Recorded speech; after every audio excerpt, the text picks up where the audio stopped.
USA Radio News, I'm Ron Warner. Frustrations continue to build as close to 92,000 NIPSCO customers remain without power in northwest Indiana. Perry Williams has more. This resident says she's been without electricity for more than a week. I've lived here 75 years since the day I was born. I've never seen nothing like this. This is crazy. In Gary, a mobile food pantry served nearly 150 people and ran out of food and sent others to a distribution site in Lake Station. Utility officials hope to have power restored in Gary and Hammond by Friday, and Munster and Highland may not get restored until next Tuesday. The Los Angeles City Council is repealing a homeless camping ban in Hollywood, Echo Park, and Silver Lake. Councilmember Hugo Soto Martinez, who represents the area, has urged the vote, calling the ban ineffective. He says displacing homeless people doesn't find them housing. He also argues it makes it tougher for them because they lose their belongings, get fined, or get arrested. Tracy Park is one of the 3 council members who voted no on the repeal. She argues anti-camping zones are an effective tool to keep areas clear after people are offered beds and services. Soto Martinez says he believes this is the first instance of an encampment ban being rescinded. I'm Daniel Martindale. Amazon is significantly expanding its Prime Air drone delivery service with plans to reach nearly 500 cities and towns across the U.S. by the end of the year. The company says customers can receive eligible items, including groceries, medications, and household goods, in as little as 30 minutes. After an order is placed, packages weighing up to 5 pounds are loaded onto autonomous drones that use onboard sensors and obstacle avoidance technology to navigate safely to customers' homes. The drones identify a safe drop zone before delivering the package and returning to base. The expansion marks a major step in Amazon's push for faster delivery service. I'm Monica Nelson. From America's News Network, USA Radio News. Maybe this is you too. There's enormous frustration right now with healthcare costs. It is amazing. Healthcare costs for families in the last 20 years have almost tripled, and it just keeps getting worse. All this to say, this is why MediShare is so in demand right now. People are looking for alternatives, and MediShare is proven. You can save thousands of dollars a year and actually like it more. Over 1 million Americans are now part of healthcare sharing, and MediShare is the gold standard. It's trusted. It works. It's been helping people save money and have peace of mind now for 30 plus years. It's not some big impersonal thing either. It's a community of people like you helping each other. So yeah, if you're frustrated too, here's your chance to make a refreshing change. You'll notice the difference as soon as you call. They're easy to talk to. You can get a price within 2 minutes. Here is the number. Call 855-SHARE-40. That's 855-SHARE-40. 855-SHARE-40. Senator Rick Scott says President Trump may have to follow through on his threat to strike Iranian infrastructure if Iran continues firing on ships in the Strait of Hormuz. Scott says Trump has given diplomacy a chance, but Iran has walked away. He predicts the U.S. could take stronger action within the next month, while stressing that Iran must not be allowed to develop a nuclear weapon. Wyoming Republicans have chosen Congresswoman Harriet Hagman as their nominee for U.S. Senate. Hagman defeated 4 other candidates in Tuesday's primary and was endorsed by President Trump. She first gained national attention in 2022 when she defeated Republican Liz Cheney in Wyoming's lone House seat. Hagman now advances to November's general election to succeed retiring Republican Senator Cynthia Lummis. There's concern that Holocaust survivors and their families in New York may be getting scammed. Governor Kathy Hochul has issued a notice to survivors and their families about a group calling itself the Jewish Holocaust Claim Center, which is sending unsolicited notices to people and urging them to submit claims for compensation. New York State says its Department of Financial Services has not been able to verify the legitimacy of the group, adding a fake website has since been removed. Hochul says scamming and stealing from Holocaust survivors is the lowest of lows, saying the state's Holocaust Claims Processing Office, created in 1997, has already helped recover over $184 million in assets to victims' families. In New York, I'm Natalie Migliori. I'm Ron Warner, USA Radio News. You can help put vets to work by donating your car, truck, or van. Your donation will directly support programs to help vets find jobs or even start their own business. Donate today for fast, free pickup of your vehicle. Call 800-209-4580 for 24-hour response. Call 800-209-4580. That's 800-209-4580. Dependable Lock Service is your source for replacement car keys, custom safes from Liberty Safe, and so many more lock and key services. With over 30 years of experience in lock and key industry, there's nothing Dependable Lock Service can't do for you. Whether you're looking for duplicate automotive chip keys, rekeying commercial and residential locks, or custom safe building, we've got you covered. Call 603-886-0559. Nashua's Dependable Lock Services 24 hours a day, 7 days a week. The sky's not the limit, it's just the beginning. I'm Ed Mullen from Nashua Aerial Advertising. There's no better way to advertise your business and or message than high in the sky. How can you make your advertising budget work for you? By putting your ads up where they'll stand out. The sky is an uncluttered, impressive venue. You can put your message over a region or location to target your desired demographic. Put your ads where they're needed. We provide coverage over communities through Merrimack Valley, Greater Nashua, Manchester, Lowell, and points throughout South Central New Hampshire and North Central Mass. Summertime beaches, sporting events, races, fairs, and festivals are all ready-made for banner telling. For more information, please visit us online at NashuaAerialAdvertising.com. And remember, the sky's not the limit, it's just the beginning. Tired of wondering where your money really goes? At Mammoth Nation, we built what was missing. The America First Marketplace. Every brand we feature is 100% American owned and operated, rigorously vetted for their values and committed to supporting our Constitution, law enforcement, and the American dream. When you shop with us, your dollar stays in the neighborhood, supporting families, veterans, and charities like Folds of Honor. No more sending your hard-earned money overseas to the companies that don't respect you here. Your dollar reflects your values. Your dollar, your values. Your America. Join Mammoth Nation today and be part of building a patriot economy by going to TruckersUnitedForFreedom.com affiliate page and hit that link. American built, America strong. Mammoth Nation. The views and opinions of the following show do not reflect those of WSMN, its owners, and/or associates. Welcome to the Common Sense Conservatives, a political discussion group about current events and other government-related matters every Wednesday evening from 7 to 8 p.m. Right here on WSMN 1590 AM, WSMN 95.3 FM, and streaming live on wsmn.live. Making sense of the inverted reality we are subject to every day, the Common Sense Conservatives are here to help bring you back to reality. Now, your hosts, Chris Wyatt, Todd McKinley, and John Gorman. Hello, everybody, and welcome to the Common Sense Conservatives. It is another Wednesday night, and we are at it. So, $40 trillion, gentlemen. We have hit $40 trillion in national debt. Can you believe it? Slow clap. No. Unbelievable. Unbelievable. And yet we re-elect the same old people over and over and over again, expecting a different result. You know, it's our own fault in a lot of ways, folks. It's terrible. Chris, how are things going out there in South Africa? Well, it's another day. Busy as always. Can you guys hear me okay? Yeah. Yeah. See and hear you fine. Actually, this is the best reception we've had of you so far since you've been there. All right. Well, it's actually got pretty good internet tonight, but couldn't see if my microphone was recording. But yeah, things are fine. Very interesting. I found myself yesterday after a game drive rushing to help put out a bushfire that threatened a retirement village in a remote area. The flames were moving quite fast, and the wind was whipping around about 30, 40 knots, changing directions multiple times. We managed to get the fire out and save the retirement village and all the elderly there. However, a nearby lodge on a different hill got trapped. People got there in time to try to put it out, but unfortunately, thatched roofs, and those thick thatched roofs, once an ember gets inside those thatched, it's almost impossible to get out.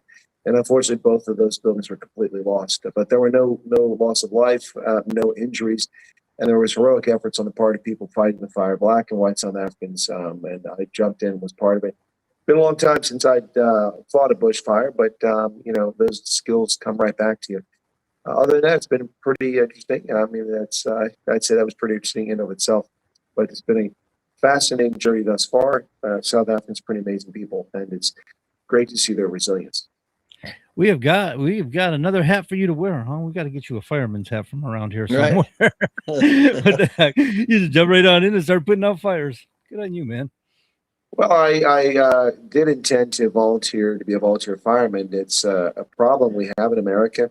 Many of our fire departments are volunteer, money raised locally by events and supported without taxation many times by the communities. And the thing is that volunteerism is dying in America, sadly, and that's one of the areas most affected is volunteer fire departments, which many of America's communities, particularly peri-urban and rural communities, rely on extensively to protect their homes and their businesses. And unfortunately, people aren't volunteering, and these volunteer fire departments are forced to close or consolidate, making the distance to come and put out fire and save your loved ones further and further away in many instances. And we're not exempt from that in Pennsylvania. So I intended to become a volunteer fireman, kind of like inspired by Don Bolduc becoming a reserve police officer. Unfortunately, my hip became a bit of a problem, but I talked to someone recently. They said, it's fine. You could drive the fire truck. You don't have to get out and lift the hoses. And I'm like, okay, well, you know what? Maybe volunteer fireman is in my future still. There you go. That'd be pretty awesome. You're right. That's how we keep taxes down and support our communities is by volunteering. So, Todd, I'm thinking I'm going to slide it over to you because we have a guest you want to bring in. Absolutely. We got David Sale, returning guest. He's known as the Property Patriot, defending rights, protecting property, standing for the Constitution. David has a lot of things he's going to talk about: property rights, just compensation. Basically, he's a citizens advocate, and he's also, he's hired by the local, I think Jefferson County, Tennessee government to be an advocate on their behalf as well in Nashville. He has a lot of stuff he wants to talk about. Some things that deals with property rights, just compensation, as I mentioned, and of course, civil asset forfeiture. If we could bring him in, that'd be great. It actually would be great if we could. That was a very nice introduction, by the way. However, David disappeared on us. He was there. I promise you he was there, and I sent him a message in private chat, assuring him that we're going to bring him in right after the top of the hour break and a quick go around here. Maybe you want to give him a text message, and I see you're doing that. So, see if you can shoot back in. Maybe you just got a bad connection or something. Yeah, so as we bring him back on, I'd like to ask the Colonel, you said you got another couple weeks over there, and of course, now you're a firefighter again. What are some things you're seeing over there in South Africa right now that maybe has changed since the last time you've been over there? Well, usually when I come over, I have to say that I see the infrastructure getting worse, but I've got to say that this time, perhaps because it's an election year, the municipal elections nationwide occur on the 4th of November, just the day after our elections in the States. I'm seeing, by and large, the roads I've traveled on have been in amazing condition, and some well maintained, others being repaired, which is probably an election year thing. I'd say that I've been pleasantly surprised by that. Also, some of the rhetoric that you typically hear politicians spewing seems to have been toned down a little bit this time around. Maybe I'm just being overly sensitive, but I certainly pay attention to that. Another thing I would say is that despite those good signs, the country is definitely on the wrong path. It's a shame to see what's happening here, the discrimination, the isolation of ethnic groups and racial minorities by laws that the government has passed to discriminate against. And it's really sad to see that. It prevents people from flourishing. And it's no different than what happened under apartheid. The only thing is there's a different oppressor today than there was then. And the world is ignoring it. When under apartheid, the world was very much attuned to what was happening in South Africa. But today, the world is ignoring it because the people being oppressed aren't their favorite group, and therefore it's just ignored. But there's many things about South Africa quite fascinating. I actually was on a game drive before the fire, and I saw many different forms of wildlife: kudu, blesbok, golden hyenas, not hyenas, golden wildebeest, blue wildebeest, wrangler wildebeest, impala, hippos.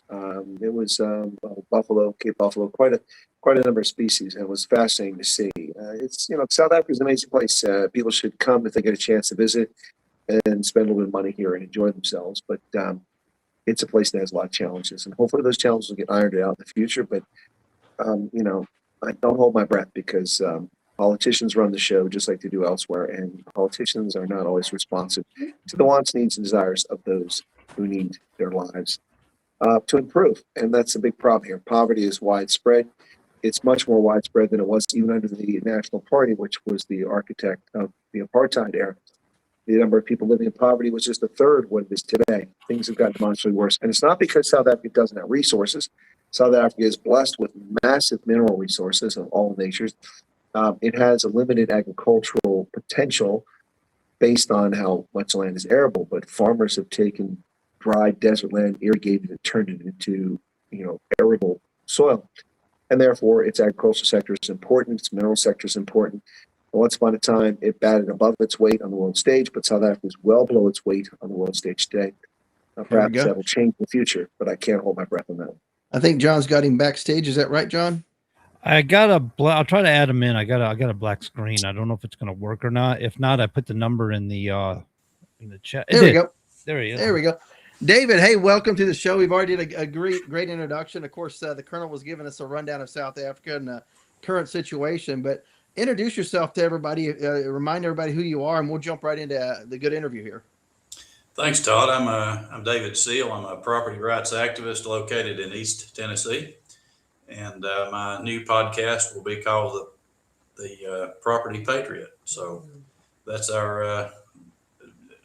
In addition to all that, I'll probably talk about the lobby work I do for the county government and the lobby work I do with other activists on property rights and probably a lot of other things. So I'm looking forward to the show. It's always good to see you all. Absolutely. Appreciate you. Well, what are some of the projects that you're working on? I know you said you had some legislation down in Nashville that you wanted to discuss. Tell the audience a little bit about that, and we'll get into some questions here in just a second. You had prompted talk a little bit about civil asset forfeiture. I'd like to address that. There we go. If we could. Yeah, and we've got 3 bills we're working on. One deals with airport authorities and their use of eminent domain. Another bill deals with data centers. We believe, and a lot of people that follow me believe that eminent domain should not be used to acquire property for data centers. And then the third bill that we're working on is still under construction, and it's going to be a bill that will describe a better process and better notice for people who might be the subject of eminent domain property takings. So those 3 are in the grinder, and I've got some legislation I'm working on for the Jefferson County, Tennessee government. And just for disclosure, I work for them as a lobbyist. I think this is my 4th year officially working for them as a lobbyist, and we deal with in my capacity as a lobbyist for the Jefferson County government. We deal with county issues, and that's a short rundown of what we do. There we go. Well, if we could, let's unpack the data center bill that you're working on, because that's a hot topic right now. If we could. Sure. What we've noticed in the state of Georgia is that multiple property owners, when I say multiple, at least 330 just south of the Tennessee border, are under siege from the power company down there to take property for infrastructure for a data center. Now, we probably can't stop property takings for infrastructure in the state of Tennessee, but what we can do is stop the direct taking of property for data centers proper. So if you have property and you want to sell it to a company that builds and installs and operates data centers, that's your business. But we don't think condemning authorities of any kind, utilities included, should be able to take property for a data center.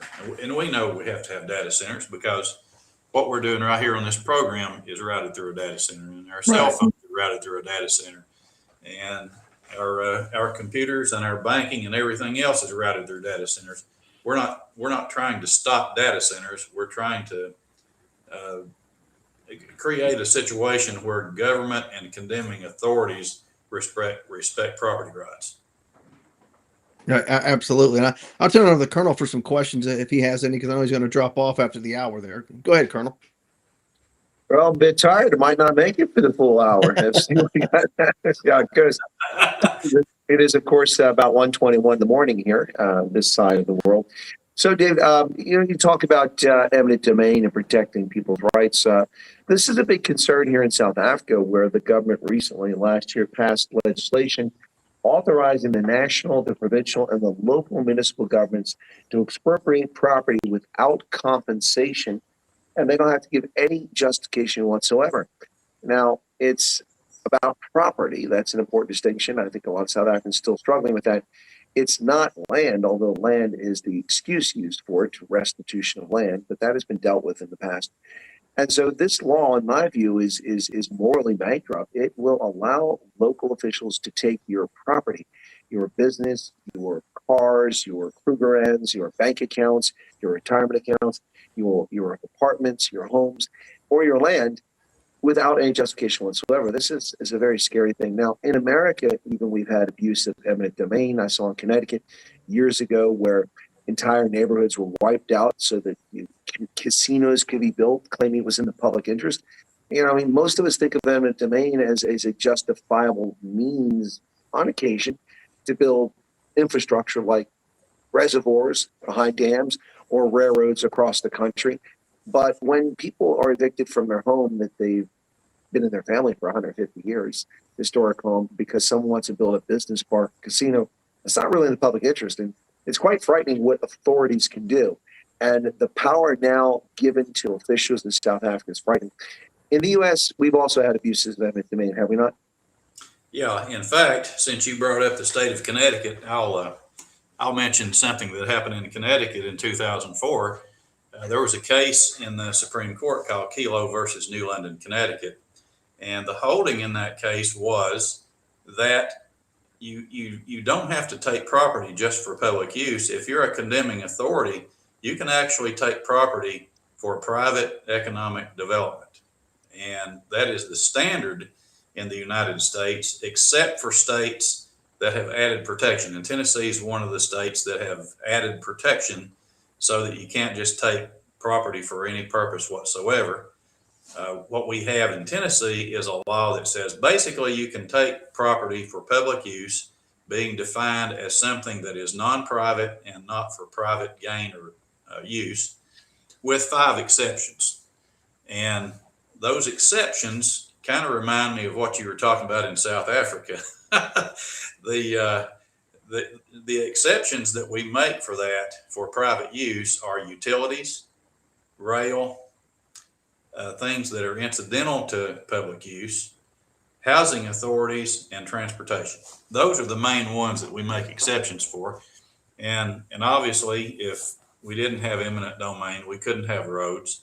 And if we didn't have eminent domain in a few rare circumstances, we couldn't have power lines or water lines or like you were saying, reservoirs. There's a time and place for it in extreme cases. Granted, it should be rare, but there are cases where eminent domain is necessary. And what we're trying to do here in Tennessee is just rein it in and try to work on compensation. So sometime during this conversation, I'd like to discuss with your listeners about what authority airports have to take property and deal with the compensation on that, because we're actively working on a bill on that exact topic. Well, you know, you mentioned also Connecticut, and that's a frightening thing. And that's what I was referring to, I believe, was the case in which they can actually take it for economic development. I mean, that can be liberally applied. Anytime somebody wants to build a shopping center, well, it's economic development. Or somebody wants to build a factory and they covet your land that your family's owned for 180 years, you could lose it. That's pretty frightening. Look, I mean, as I think you've just restated what I sort of said, is that we all understand that eminent domain is necessary for a functioning society from time to time. But just because someone gets a whim to build a property or they cover your land, that's a pretty frightening prospect. But that is a real reality, is it not? It is a reality. And 43 states so far have imposed, either through their constitutional amendments or through statutes, to protect property and only have it taken for public use, or a few rare exceptions like in Tennessee. There are 7 states that I may stand to be corrected here, but I believe there are 7 states where condemning authorities can take for any purpose whatsoever. And I would think that Connecticut, New York would probably be in that category. at some point, I mean, is there not a question here, perhaps? I mean, from a layman's perspective, maybe there isn't, but is there not a question here of unreasonable search and seizure? I mean, we're protected, I believe, under the Fourth Amendment from unreasonable search and seizure. And I would argue that taking someone's property in Connecticut to build a casino is unreasonable seizure. And it's obviously not asset forfeiture because they're going to give you something. You may not agree that it's equitable, but the point is that it seems to me that, building a reservoir or a railroad or a highway seems reasonable as long as it's not done intentionally to harm someone. It's done for the benefit of the public good. But again, it seems to me to be unreasonable and a violation of the Fourth Amendment, if maybe I'm wrong about this, when they take it for a casino or for a shopping mall. I agree that it is a form of seizure, and I would agree that it would be a Fourth Amendment violation if it were just seized for that purpose. All right. Well, I will graduate from the Wyatt Law School later tonight. Now that I'm on track. So, David? You talk about airfields, and of course, we have airstrips and airfields all over the country. One of the largest aviation sectors, if not the largest on the planet.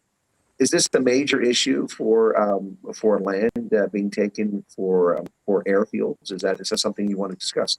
It's certainly a major situation if you own property in the shadow of an airport and they're getting ready to expand. It's certainly a big deal to you if you're in that situation. So here in Tennessee, we have two situations. We have certain airports organized in such a way that they have the power of eminent domain independently if they want to expand their facilities. The other possibility is that the local airport, local to me, relies on a city government or a county government to do their taking for them. In other words, they don't have the authority on their own to take, but the city that either appoints their board or governs them in some way would have that authority. So the legislation that we're proposing doesn't stop any of that. The legislation would simply address a list of damages that one would suffer if the airport were to take your property. And by the way, Colonel, when they take your property, they're not going to usually build another terminal. They're not usually going to build a control tower or something like that. They're going to put private businesses on it, hotel chains, car rental companies, parking garages, distribution centers, and on and on and on, all private. So we feel like since the taking is for a private use, there should be better compensation for the property owner. Because, Colonel, if you lose your property to an airport, you lose all the future gains that you will ever have in that property. You could keep it another 10 years and maybe double the value of the property, maybe double how much you could get for it. You're asked to give all that up, and when you drive by, see a distribution center or a major hotel chain on the property you used to own. So what we're trying to do is just address the just compensation part of the taking. And what we're talking about, Colonel, is that you would be compensated for moving expenses. You would be compensated for any lost wages or lost profits if you had an in-home business, and you could present evidence to the court and get that money back. Interest rates. If you have a 2.5% interest rate and you have to move across town and get a 6 or 7% interest rate, that's financial damage. So we have a provision in there for that. So we sat down in the city of Alcoa a few months ago and listed every way in which property owners could be damaged if the airport took their property, and we constructed a compensation bill around that. Well, it's interesting you say that, but I mean, there's other considerations too, and I don't know if this comes into play, but it puts me in mind of something I used to watch. One day Jed was out shooting at some food, and up came a bubbling crude oil, that is Texas tea. Next thing you know, Jed's a millionaire. Folks said, move away from there to Beverly Hills. My point being, what about what's under the soil? What if, in fact, you've got some massive deposit of something that the world wants and needs, that future income. Is that a consideration when they do this eminent domain, or what you guys are trying to protect? Absolutely. I think it's that. In fact, that's a good point. I hadn't even thought of it, but Colonel, if you look at geography locally, we're sitting on the largest zinc deposit known on planet Earth right here in East Tennessee.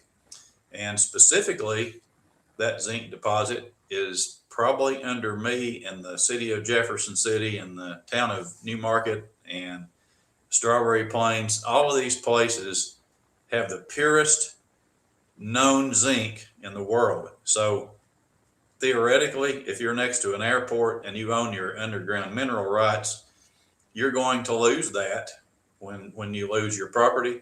And when you lose your property, there again goes any future claim or any future capital gain you might have in that property.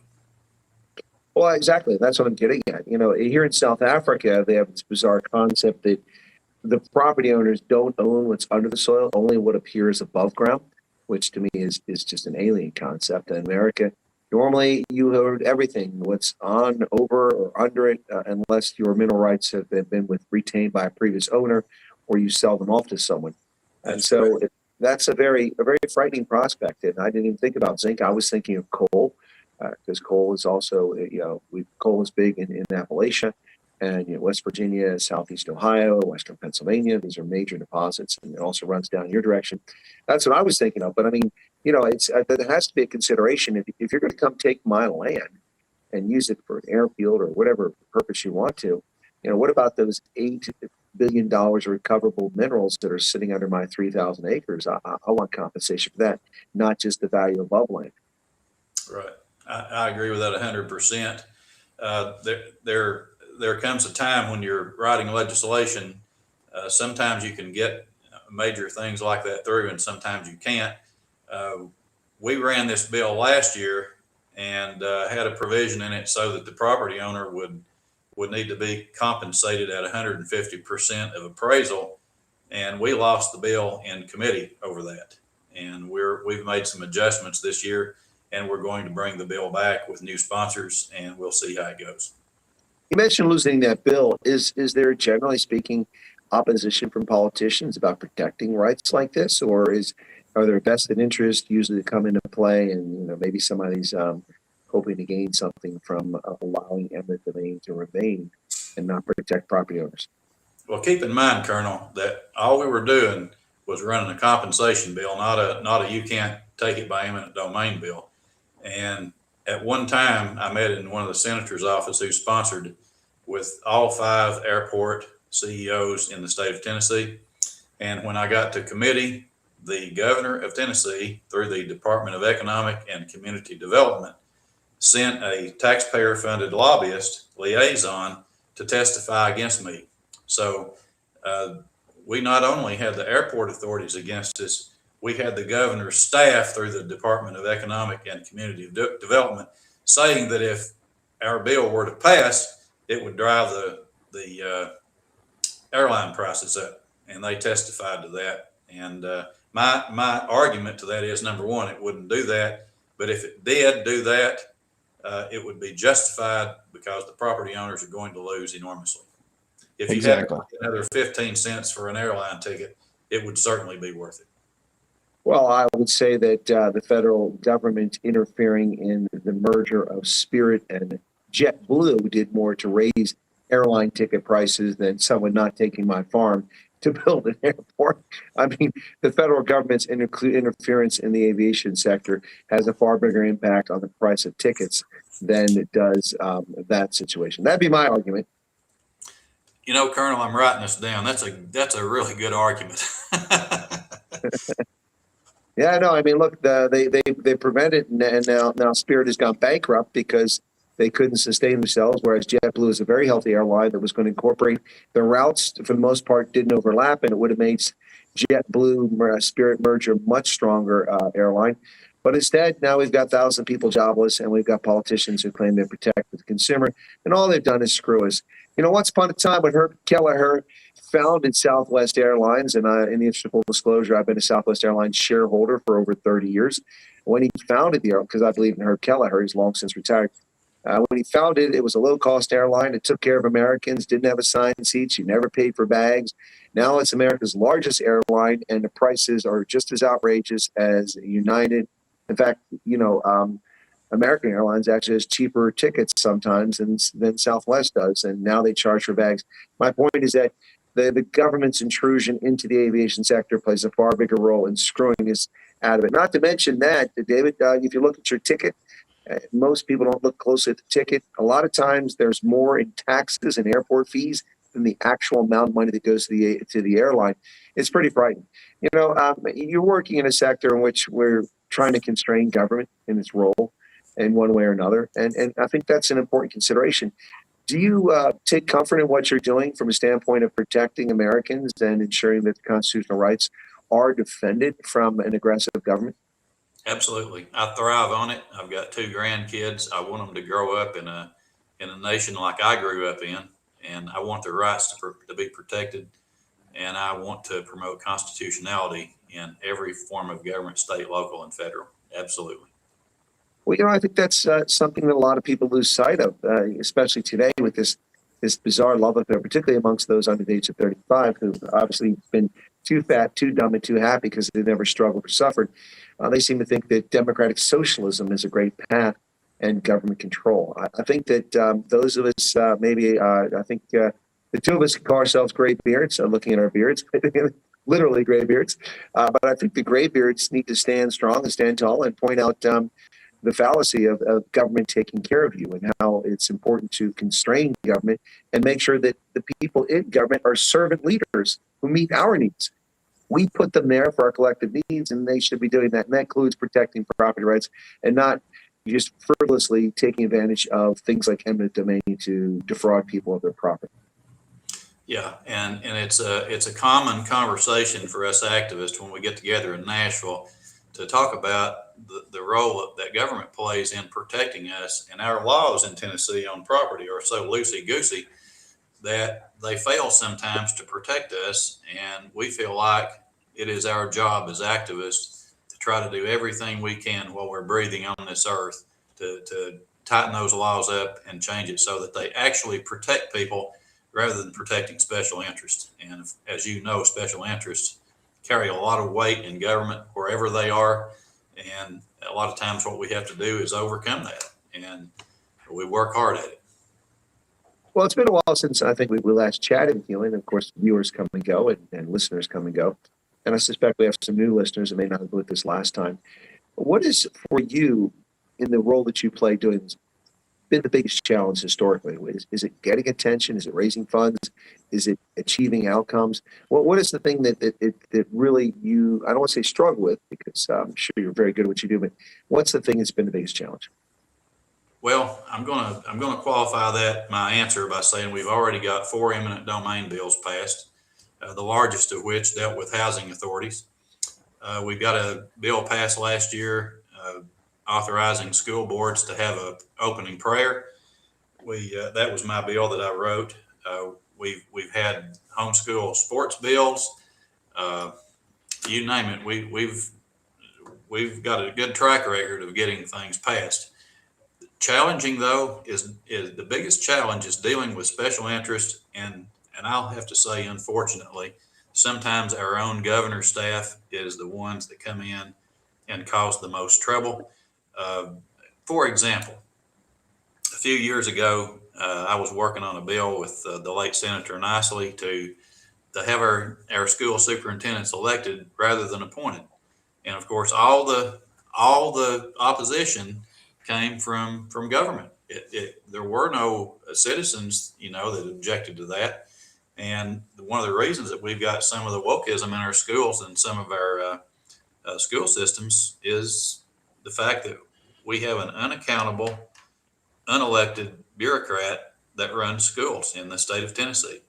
And believe it or not, the bill that I'm referring to would have given local communities a choice of either having appointed or elected. And if the county commission chose to appoint, that would be the way we've been doing it since 1992. If they decided they wanted an elected school superintendent, they could have that. So it was a permissive, but even with it being permissive, we still caught fire from the state government on this and from special interest groups that just want to keep the left-leaning ideology in schools. Well, speaking of schools, you mentioned school prayer and getting that allowed. It's to me an odd situation. You have, of course, in the political left, this nonsense that was forced down our throats. But for those who take the time to read our founding documents, they'll understand that faith was a key part of the founding of this republic. Also, there's no mention of separation of church and state anywhere in the Constitution. It doesn't exist. Yet that people try to use as an excuse to keep prayer out of schools in a largely Christian nation. I assume you're laughing because I've hit the nail on the head. I'm laughing because the separation of church and state is a myth that these people perpetuate based on a letter that Thomas Jefferson wrote to the Danbury church. So, Danbury Baptist Association. So, basically what Jefferson was saying to them, we're not going to interfere with your religious practices. They were worried to death that the federal government was going to impose some sort of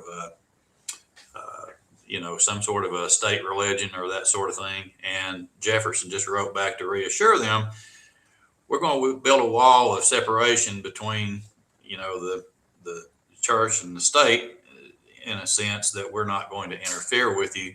Not that you have to whitewash the entire federal or state government of religious beliefs or religious expression. That's ludicrous, and our Supreme Court has ruled that it's ludicrous over and over and over and over.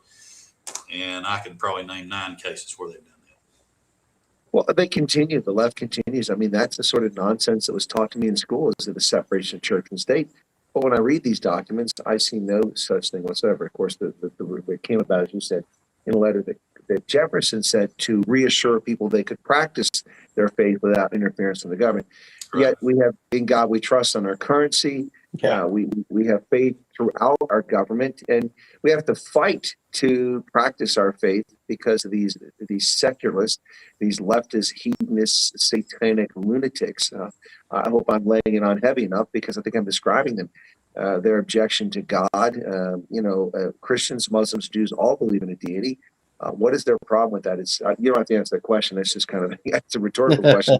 It's quite disturbing to see. But you successfully fought to get prayer allowed in school, and then congratulations. I'm sure that many families, parents across the state are grateful for your efforts. Prayer in school board meetings, not prayer in school itself. So, I'm sorry. School board meetings. That's right. You did say that last time. My apologies. Yeah. That's perfectly okay. But here's why we brought the bill. This is really important. We brought the bill because half of the school system attorneys were buying into this false narrative about separation of church and state. Oh, you can't pray in a school board meeting. There might be a student in the gallery that hears it. Okay. That hasn't stopped the county commission, the state legislature, or any other board or any other court from having prayer to start a proceeding. Right. The fact that a student might be present is absolutely irrelevant. And then you had another group of people who have paid attention to the cases that I would cite, like Espinoza, Carson, Kennedy, all these cases that uphold religious freedom that have been decided by the Supreme Court since 2014, that you can have prayer in meetings as long as you don't impose it on someone or, try to force them to participate or follow your religion. You can have prayer in public meetings, school board meetings included now, and our bill clarified that. No, that's great. And I recall that now that you corrected my error there. But it goes back to the point here that it takes folks, good people more character and standing, to be prepared to stand up and defend our rights, because too many people are just busy with their lives looking the other way. And before you know it, they've come for your property, for your guns, for your kids, and government's out of control. And I would argue that before the election in 2024, our federal government was out of control, and it may still be out of control in many ways, but at least we may have clawed back a little bit of something. We'll see where it goes from there.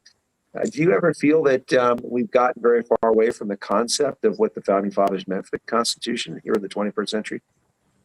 Unfortunately, I think we get a little bit further from it every day, just because we haven't been able to put what I would consider an adequate amount of civics education into our schools. So one of the bills that I worked on last year that we got all the way through the House Education Subcommittee, through the House Full Education Committee, through the Senate Education Committee. We got a bill through last year that would require new teachers applying for certification in the state of Tennessee to pass the same civics test we give high school students. And of course, the Department of Education fought us on that, saying that it was going to cost an enormous amount of money to do that, even though we can hand them a link on their laptop computers that we issue and have them pass the test. Well, we can do that with a teacher applicant as well. Oh, they said, you'll discourage teachers from getting into the teaching profession.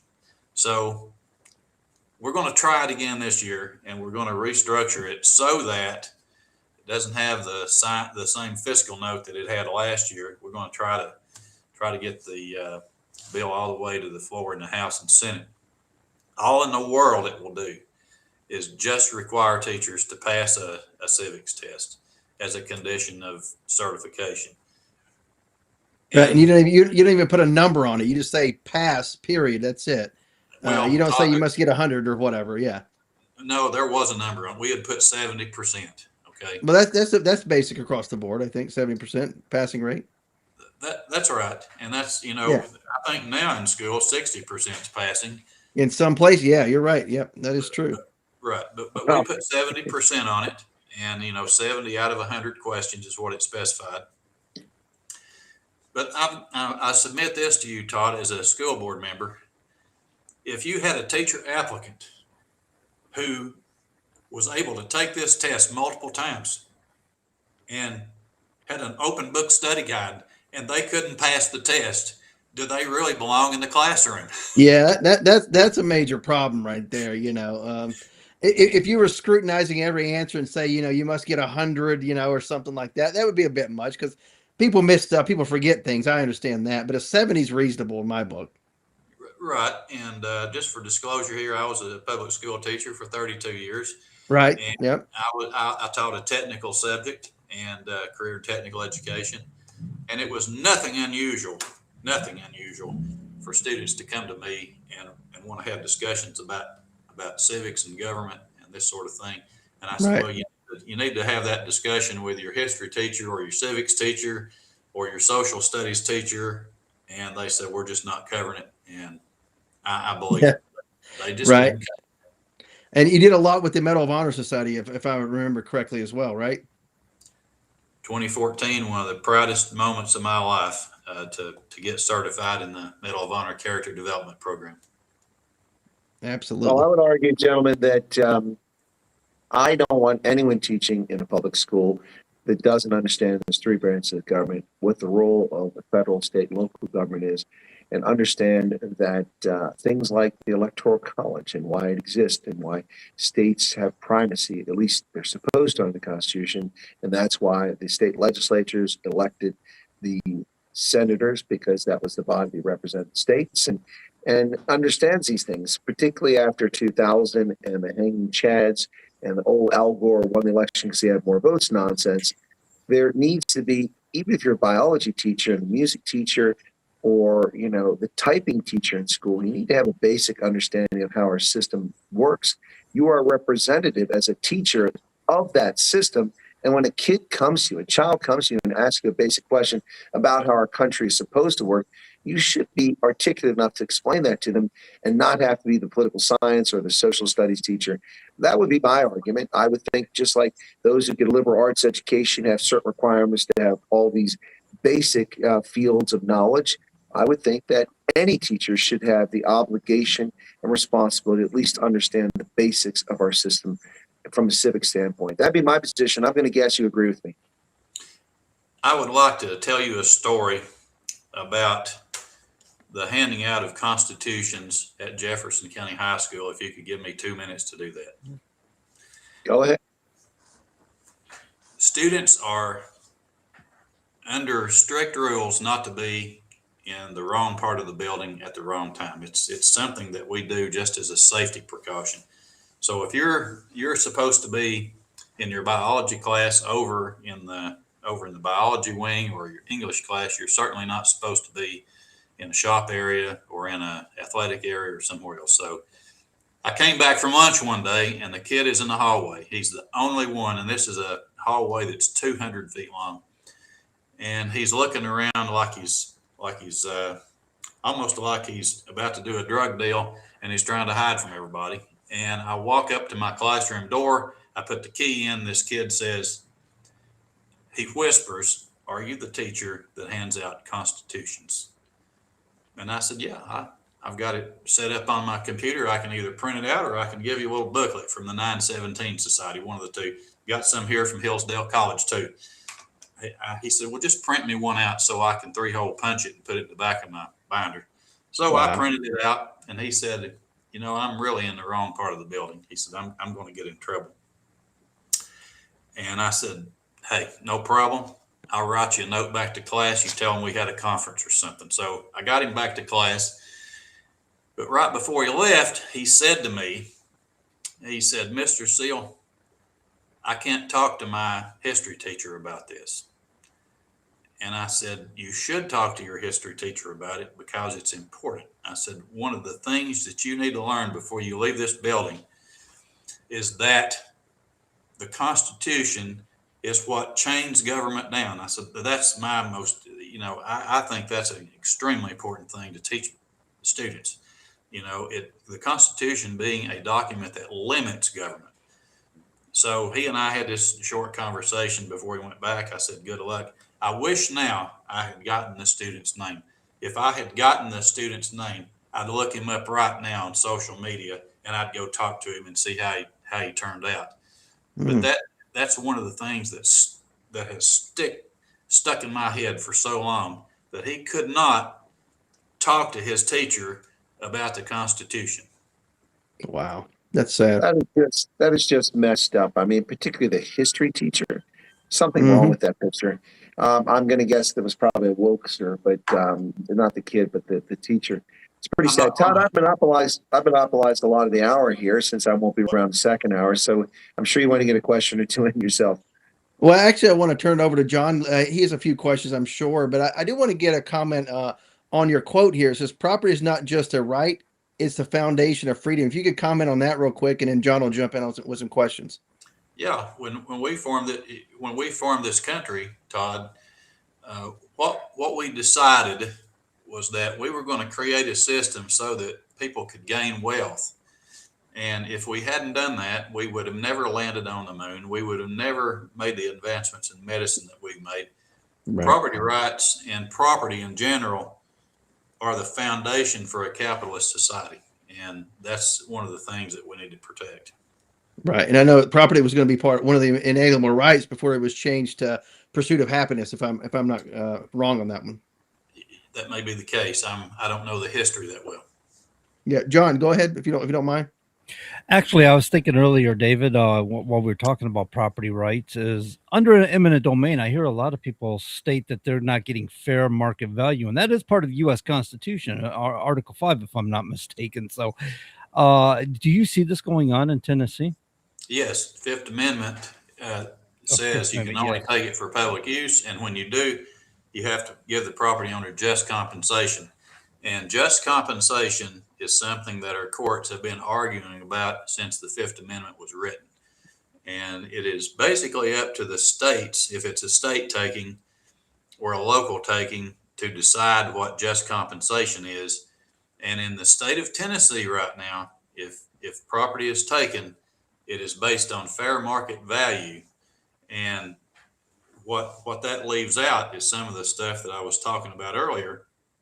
You are damaged in many, many ways when your property is taken, and government has some duty, in my opinion, to take care of your moving cost and your increase in interest rates and many other things in ways that you are damaged. You need to come out of this financially whole and not be taken advantage of by just being given fair market value, as our courts have held.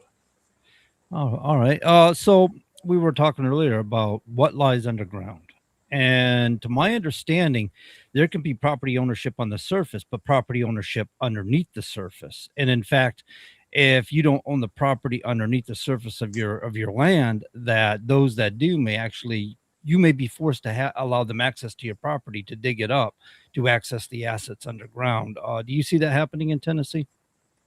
Yes, the people that have sold their mineral rights or have bought property from someone who didn't know the mineral rights had been earlier severed have suffered the consequences, because they come onto your property with electronic equipment and boring equipment and everything else, and do everything from mineral exploration to the installation of ventilation shafts. So absolutely, you are damaged in many ways if your property rights have been severed underground. And people especially in this area call me and say, the mining company is on the surface. They've torn my fence up. They have set up shop, and they're making noise, and they have work lights 24 hours a day, 7 days a week. Absolutely, we see that. Wow, that's pretty intrusive. Going back to, you were talking about Christianity and stuff. Are you familiar with history and the Black Robe Regiment and the effect that they've had on the formation of our country, as far as our U.S. Constitution goes, our Declaration of Independence goes? And, Christianity really created this country, did it not? I believe it did. I believe we're founded on Judeo-Christian principles, and I think our Constitution reflects it, and I think our Declaration of Independence reflects it as well. Absolutely. I think so. When you look at the history, it seems that way. But I think that's about all I got there, Todd. If you want to go ahead and use the rest of our remaining of our time. Absolutely. We got about 2 minutes here, David. You said you're going to do you got a podcast that's upcoming, or I don't know if you've actually started it yet. Can you talk a little bit about that? Where's it going to be available at? Well, actually, myself and two of my friends are starting podcasts. My particular podcast is called The Property Patriot, and I'm going to deal with property issues. And sometime I'll come back and we'll deal with civil forfeiture issues, that sort of thing that we had talked about earlier. But it's going to be a podcast about property in general, and basically it's going to be a podcast on how citizens can get involved with their government, whether it pertains to property or not. So I'm going to be doing a lot of preaching about how to get involved. No, nothing wrong with that. Where can people find you on social media, things of that nature, or how can they reach out to you? Maybe an email address, what have you? It will be a YouTube podcast to start with, and it's called David Seal, The Property Patriot. And my email, if you want to contact me on my media email through the Tennessee Conservative News, my email there would be david@TennesseeConservativeNews.com. All of that, of course, is spelled out. So that's one way to contact me. And maybe I can come back on another time and give links to the podcast once we kick it off. Oh, absolutely. We'll have you back on for sure. We got maybe about a minute or a little bit less than that. Any final thoughts? Maybe you want to leave the listeners with some, maybe a little something to think about? Well, no, I think we've covered it pretty well. I don't want to get into things that would take a lot more time. Right.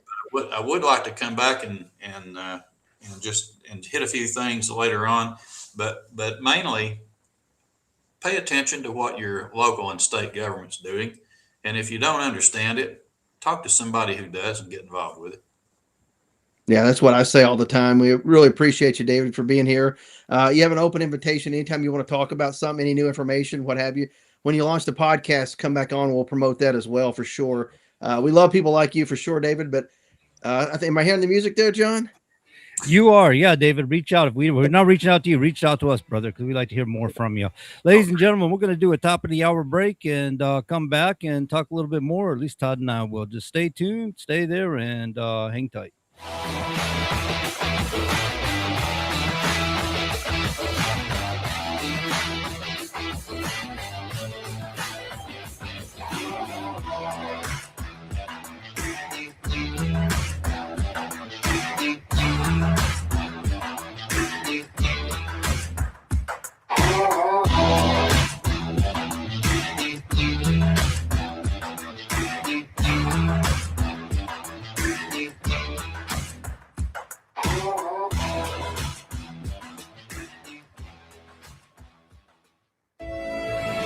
Broadcasting from 200 Main Street in the beautiful and historic Masonic Building. This is WSMN 1590 AM and WSMN 95.3 FM Nashua. Streaming live at wsmn.live. USA Radio News, I'm Ron Warner. A confrontation over an anti-Islamic demonstration brought nearly 2,000 people to Dearborn last night. January 6th rioter Jake Lang was among the protesters and attempted to tear up a copy of the Quran during public comments, but was stopped. It's over! It's over! We will have our way. Come blood or sweat, we will have our way. The city moved its council meeting to a library and increased security, with at least 7 people arrested as protesters and counter-protesters gathered. Senator Rick Scott says President Trump may have to follow through on his threat to strike Iranian infrastructure if Iran continues firing on ships in the Strait of Hormuz. Scott says Trump has given diplomacy a chance, but Iran has walked away. He predicts the U.S. could take stronger action within the next month, while stressing that Iran must not be allowed to develop a nuclear weapon. Candidates endorsed by President Trump are taking a few hits in the primaries. Several states held primary elections on Tuesday. Republicans endorsed by Trump tend to win their primaries, but 3 were defeated yesterday, according to the results. Trump's pick for governor of Wyoming, Megan Degenfelder, lost her primary to State Senator Eric Barlow, and 2 Trump-backed candidates in Florida were also defeated. This follows recent Trump defeats in Minnesota, where Mike Lindell lost his race for governor, and in Michigan, where Trump's pick for Congress lost to an opponent who had already dropped out. Still, Trump-backed Republicans have won the majority of their primaries so far this year. I'm Tammy Trujillo. Disney says pressure from the Federal Communications Commission is changing how ABC's The View books political candidates. In a lawsuit, Disney says the show has passed on several candidates since the FCC inquiry into a February appearance by Texas Democrat James Tallarico. FCC Chairman Brendan Carr calls the lawsuit meritless and says the agency is following the facts and the law. From America's News Network, USA Radio News. Maybe this is you too. There's enormous frustration right now with healthcare costs. It is amazing. Healthcare costs for families in the last 20 years have almost tripled. And it just keeps getting worse. All this to say, this is why MediShare is so in demand right now. People are looking for alternatives. And MediShare is proven you can save thousands of dollars a year and actually like it more. Over 1 million Americans are now part of healthcare sharing, and MediShare is the gold standard. It's trusted. It works. It's been helping people save money and have peace of mind now for 30 plus years. It's not some big impersonal thing either. It's a community of people like you helping each other. So yeah, if you're frustrated too, here's your chance to make a refreshing change. You'll notice the difference as soon as you call. They're easy to talk to. You can get a price within 2 minutes. Here is the number. Call 855-SHARE-40. That's 855-SHARE 40. 855-SHARE-40. Tired of wondering where your money really goes? At Mammoth Nation, we built what was missing. The America First Marketplace. Every brand we feature is 100% American owned and operated, rigorously vetted for their values and committed to supporting our Constitution, law enforcement, and the American dream. When you shop with us, your dollar stays in the neighborhood, supporting families, veterans, and charities like Folds of Honor. No more sending your hard-earned money overseas to the companies that don't respect you here. Your dollar reflects your values. Your dollar, your values. Your America. Join Mammoth Nation today and be part of building a patriot economy by going to truckersunitedforfreedom.com affiliate page and hit that link. American built, America strong. Mammoth Nation. Hi, Nashua. I'm Perry Cataldo from Choice Benefit Services, your local insurance agent that has dedicated himself to all the Medicare plans in New Hampshire. Whether you're just turning 65, new to Medicare, or already have a plan, I'll explain all your Medicare options and extra benefits that you hear so much about. I ensure you're getting all you're entitled to and all that you deserve. Nashua, don't get fooled again this year. Call Perry Cataldo at 603-461-5550. That's 603-461-5550. Or visit me online at cbsnh.com. That's cbsnh.com. I look forward to hearing from you. And remember, health is wealth.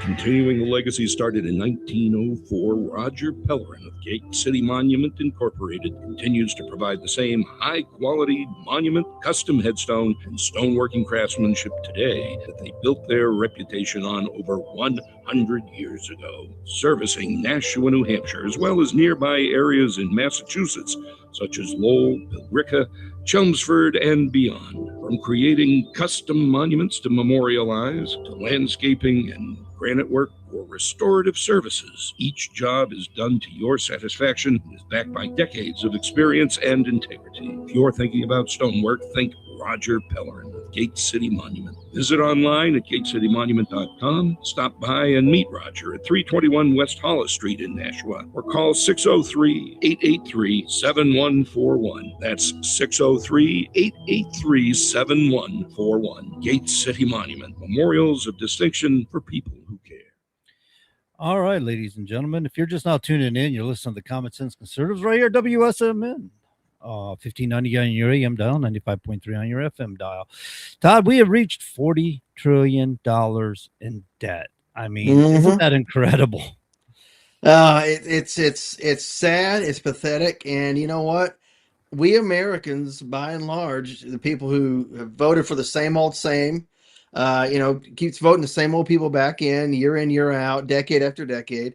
And of course, the people that stay at home on election day, have done it to ourselves. The people who want theirs, it's, I got to get mine, want to keep everybody else from getting theirs, but I got to get mine. I'm not the problem. Everybody else is the problem. I'm not talking about people who legitimately need something, or have paid into a system where they're supposed to be guaranteed something on the return down the road. I'm just talking about all the welfare programs that are out there ad nauseum. We just keep throwing it out there. Not even that, just the military industrial complex that's out of control. All of these major corporate welfare is a problem as well. Just robbing from, future generations because we're too greedy at the moment. The suckling pig is huge at this point, and we're doing it to ourselves in a lot of ways, and we're allowing our government officials to do the same thing. Buying people off with money that's not theirs and it doesn't exist yet. You know what I mean? Borrowing for future generations. It's a problem. Well, what's it going to mean for us in the future? I mean, we're going to eventually reach $50 trillion, $60 trillion, $100 trillion. Technically, we're at $114 trillion if you count all of our interest and our right. What do they call it on right. I can't remember. Unfunded, all the stuff that's down the road. The unfunded, the pension liabilities down the road. All this stuff. It's a major problem. There'll be a collapse at some point, and whether people realize it or not, who knows? But it could be a major collapse where people are taken to the streets. Never mind bread lines. You're going to be killing your neighbor for a morsel of food. This idea of there's going to be some grand civil war. It'll be you hold up against your neighbors and people that are coming for your stuff. That's how it'll go down. Sadly. I think you run a little bit different social media groups than I do, but some of the I just try to live in reality. I was setting up to ask you, do you feel like you're seeing on social media that people feel like we're already there? That's the hope they feel, or lack of, is that we're already there in collapse. We're facing collapse, and they really don't feel like they see a future. Well, I think people, don't really see a future, but on social media, it's the same old nonsense. It's the echo chambers. It's, my side against your side.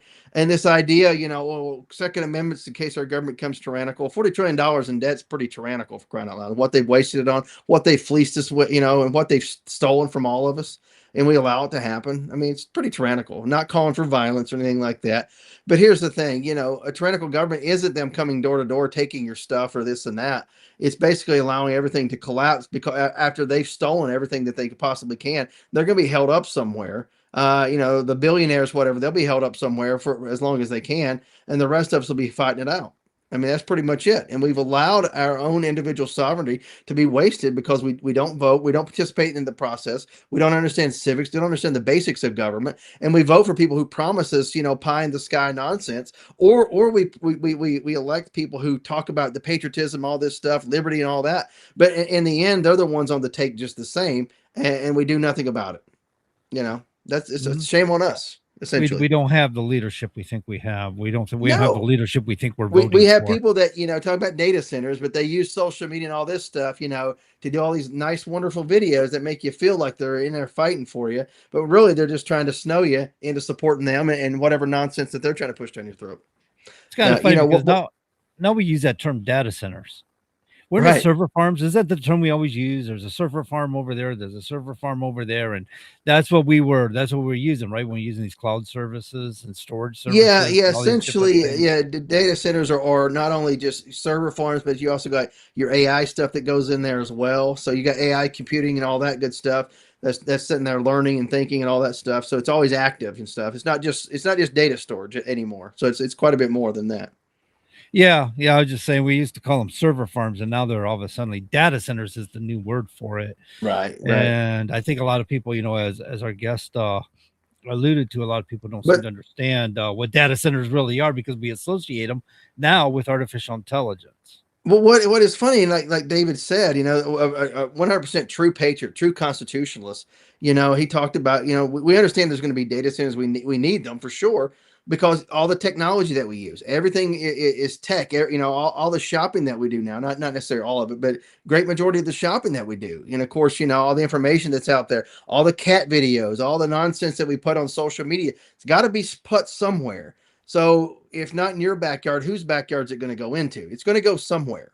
We need to realize that. So, and that's why I say, hey, don't use a lot of tech if you don't need to. Be a little bit more moderate user. I'm quite kind of a moderate user, if you will.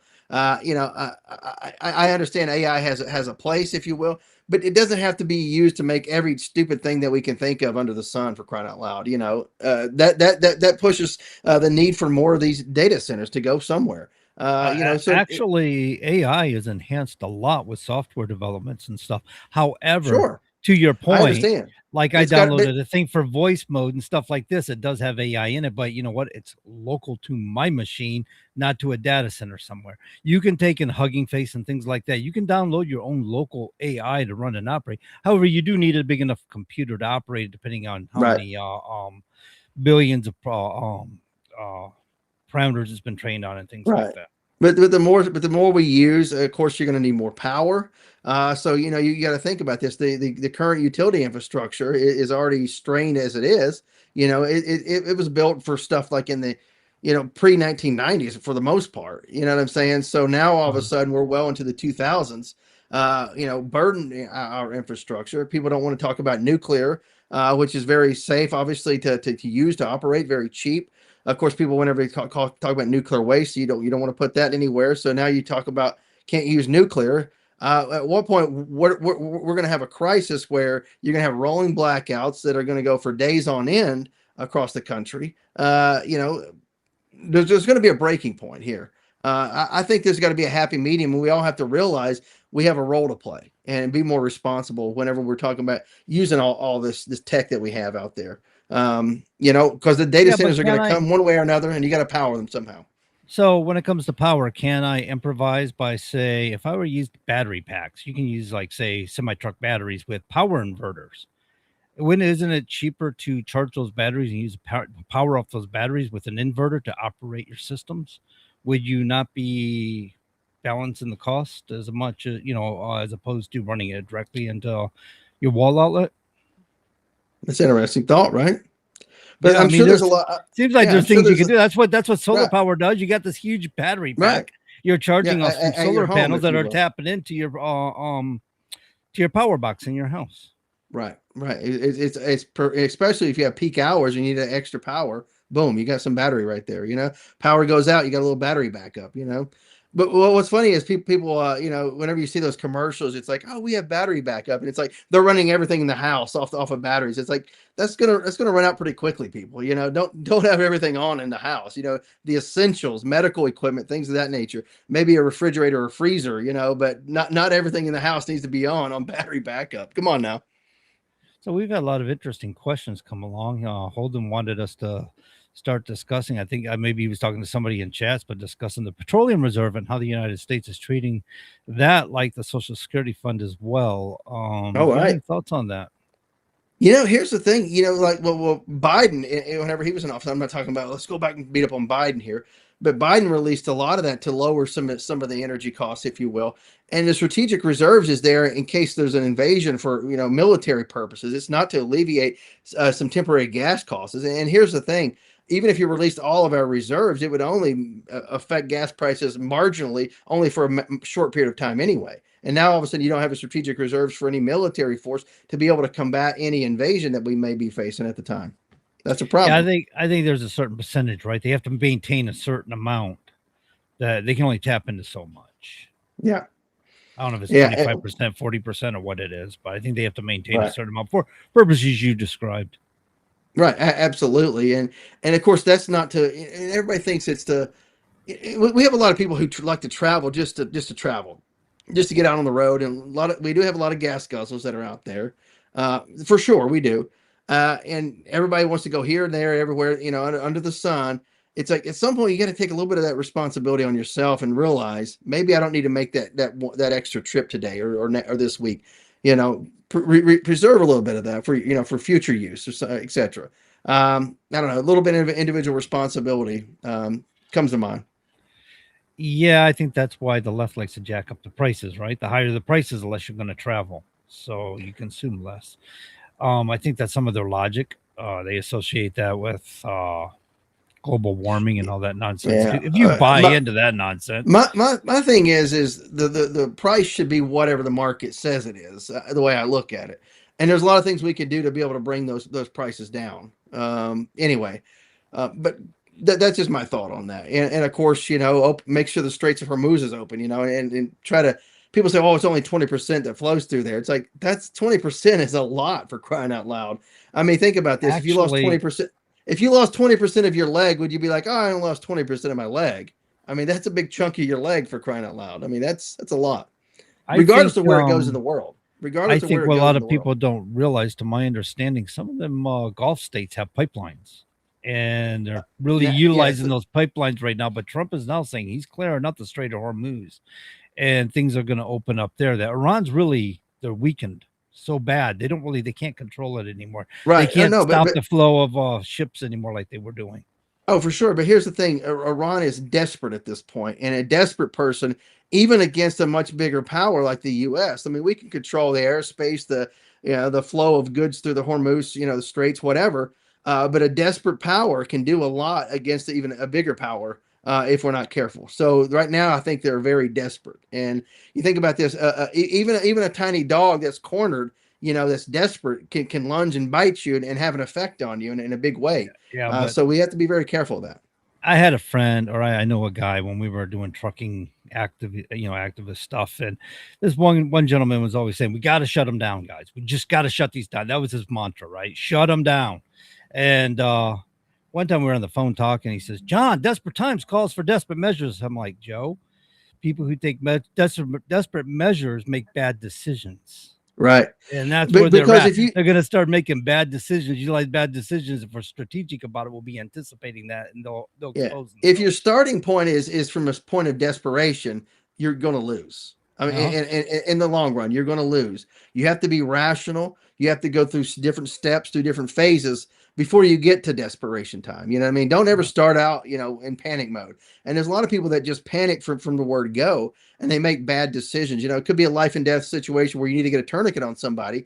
And the next thing you know, you're sitting there freaking out for a minute or, a minute and a half before you even calm down to realize what the heck's the situation here. By that point, the person's bled out, whenever you could have actually got a tourniquet on it within 10, 15 seconds, and then freak out after the fact. You know what I mean? Never go to panic mode immediately. That's a surefire way to either die or to have other people killed. That's dangerous in my mode, especially in my former profession. Yeah. So desperate measures leads to adverse outcomes. Right. Right. So let's see, what else do we have here? Somebody was talking about, why doesn't the Federal Reserve pay back some of the debt? So no, that wasn't the one. The Federal Reserve doesn't have how much money do you think they have? This has shifted on me quite a bit. So let's see, who is the U.S. government paying all that interest on the debt to? A lot of private it is to companies a lot of it. A losing lot of it's cash to from the American taxpayers to people. private companies. A lot of it's through the American people through bonds and things of that nature. A lot of it is to the American people. The American people, I think, holds most of the debt. I believe. They do actually. Yeah. They assessed or they put a lot of it towards retirement funds and things like that, like your Social Security and thing. And the problem is the U.S. government pays so little taxes on it that the interest rates that you're, pay so much little interest rates on it that it doesn't balance out the Right. fact that you're not claiming interest. So you might be getting 4% elsewhere, but they're only paying you 1%. So you're losing out is what I'm getting. Oh, it's inflation. That's what it is. So the inflation counterbalances. So if they're paying 1% interest rate, but inflation's running up at 2.5 to 3%, you're losing money on your Social Security or Right. whatever retirement funds that you have. And they are frequently every year having to release some of those funds so people can retire because so many people retire every year. So it's been kind of a juggling act for them. So that you're right. That's one of the issues with Right. our national debt. And if they keep deficit spending, I don't think we're going to be retiring, Todd. They're not even going to allow us to retire. They're like, no, you have to work yourself into a grave because we can't afford you to retire now. Yeah, it's funny is that the people who are working, who are closing in on retirement age, it's like, they're going to be asked to work just a little bit more. And meanwhile, you have these people that are, cradled to the grave, with their hand out. It's like nothing's ever going to be asked of them because they need you to work a little bit longer to help fund them. It's so sad. It's pathetic. I mean, we need to shut off a lot of these programs, if you will, which would, I think, either get people back to work or force them to make hard decisions, if you will. But paying somebody just to exist, I don't think is the right answer. Certainly has not bode well for us or any civilization in the past.